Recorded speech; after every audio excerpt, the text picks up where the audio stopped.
Бүгінгі тақырыбымыз бойынша кәсіпорындарға инвестиция тарту қызметі. Қаралатын негізгі сұрақтар бүгінгі тақырыпта: өнімнің өзіндік құнын түсінігі және оның экономикалық маңыздылығы. Екінші сұрақ: өнімнің өзіндік құнына кіретін шығындардың жіктемесі. Заман талабына байланысты өнеркәсіптік кәсіпорындардың инвестициялық стратегиясы. Қазіргі уақытта инвестициялық үрдісті қаржыландыру, нарықтық керекті бір қалыпқа келтіру Қазақстан Республикасы экономикасының дамуының басты мәселелерінің бірі болып саналады. Тиімді инвестициялық керекті қалыптастыру арқылы өнеркәсіптік өндірісті қалпына келтіру және сапаны қайта құру үшін әртүрлі көзқарастар мен тәсілдер ұсынылуда. Солардың бірі инвестициялар. Инвестиция дегеніміз өнеркәсіпке, құрылысқа, ауыл шаруашылығына және өндірістің басқа да салаларындағы шаруашылық субъектісіне мүліктей, заттай, ақша қаражаты түрінде, капитал түрінде шаруашылықты әрі қарай өркендетіп дамыту үшін жұмсалатын шығындардың жиынтығын айтамыз. Өнеркәсіптік кәсіпорын инвестиция қызметін талдау барысында экономикалық дамуға көптеген факторлар әсер етеді. Олар табиғи ресурстардың саны мен сапасы, қолдану мүмкіншілігі, негізгі капиталдың көлемі мен сапасы, технологияның дәрежесі, жаңа технологияны қабылдау жүйесі, еңбек ресурстарының кәсіптік дәрежесі, оның ғылыми мамандану сипаттамасы, өндірілген өнімге сұранысты арттыру және қолдана білу, ұлттық басқаруда бас ресурстары тиімді қолданылып, өте көп мөлшерде сапалы өнім өндіре білу. Әлемдік тәжірибенің дәлелдеуі бойынша инвестициялар кез келген елдің өркендеуінің маңызды фактор ретінде қарастырылады. Мысалға алатын болсақ, өнімнің өзіндік қалыптастырудың негізгі ережесіне мыналар жатады. Өнімнің жұмыстардың, қызметтердің өзіндік құнын қалыптастырудың жалпы ережелері, өнімнің өзіндік құнын, оны өндіру, сатуға ақшалай түрде көрсетілген шығындар, өнімді өндіруге арналған шығындарды есепке алуды ұйымдастыру мына қағидаттарға негізделеді. Бірінші, жылдың ішінде өзіндік құнын калкуляциялау және өндіріске арналған шығындарды есепке алудың қабылданған әдіснамасының өзгермеуі. Екінші, жазбаша түрде жасалған шарттардың талаптары негізінде кәсіпорынның шығындарын қалыптастыру. Үшінші, барлық шаруашылық операцияларды есепке толық көрсету және бастапқы құжаттар мен тиісті рәсімдеген шығындарды құжатта растау. Төртінші, шығыстар мен табыстарды есептік кезеңдерге жатқызу.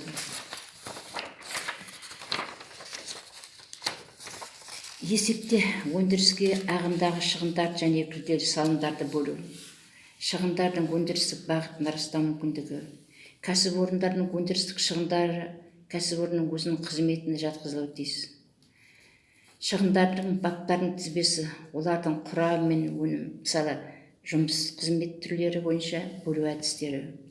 Өндірістің сипаты мен құрылымын ескере отырып, өнімнің жұмыс қызмет өзіндік құнын жоспарлау, есепке алу және калкуляциялау мәселелері бойынша салалық әдістеме ұсынумен айқындалады. Элементтер бойынша шығындарды есепке алу үшін шығын элемент ретінде экономикалық біртекті шығындар, материалдық шығындар, еңбекақы төлеу шығындары, әлеуметтік қажеттіліктерге аударылымдар, амортизация және өзге де шығындар болып түсіндіріледі. Өндіріс материалдың шығындары құнын мына көрсеткіштер арқылы көрсетуге болады. Өндірістің және шаруашылық қажеттіліктеріне пайдаланылатын сатып алынатын шикізат пен материалдар, сондай-ақ осы ұйымда бұдан әрі монтаждауға немесе қосымша өңдеуге ұшырайтын жинақтаушы бұйымдар мен жартылай фабрикаттар, негізгі қызмет түріне жатпайтын басқа да ұйымдар немесе ұйымдар мен шаруашылықтар орындайтын өндірістік сипаттағы жұмыстар мен қызметтер, тараппен сатып алынатын және технологиялық мақсаттарға, энергияның барлық түрлерін өндіруге, ғимараттарды жылытуға, ұйымның көлігімен орындалатын өндіріске қызмет көрсету бойынша көлік жұмыстарға жұмсалатын отынның барлық түрлері, технологиялық және басқа да өндірістік ауыл шаруашылық қажеттілігінде жұмсалатын барлық түрдегі сатып алынатын энергия, табиғи кему нормалары мен басқа да материалдық шығындар шегінде келіп түскен материалдардың ресурстардың жетіспеуіне болған шығындар. Материалдық шығындар деп, енді элементі бойынша көрсететін материалдық ресурстардың құны, оларды сату бағасына қосылған құн салған есепке алғанда. үстем бағаға, үстемақыларға, жабдықтау және сыртқы экономикалық ұйымдарға төленетін комиссия сыйақылар, брокерлік қызметтері, кеден баждарын қоса алғанда тауар биржалары қызметтерінің құны, бөгде ұйымдар жүзеге асыратын тасымалдағаны, сақтағаны және жеткізгені үшін төлемдерге сүйене отырып қалыптастырады.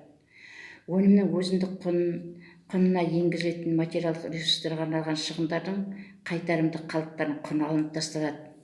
Өндірістің қайтарымды қалдықтар деп мыналарды айтуға болады: шикізат, материалдар, жартылай полуфабрикаттар, жылу тасығыштар, өнім өндіру процесінде пайда болған бастапқы ресурстардың тұтынушылық сапасын толық немесе ішінара жоғалтқан және соның салдарынан жоғары шығындарменен немесе тікелей мақсаты бойынша мүлдем пайдаланылмайтын материалдық ресурстардың басқа түрлері болады.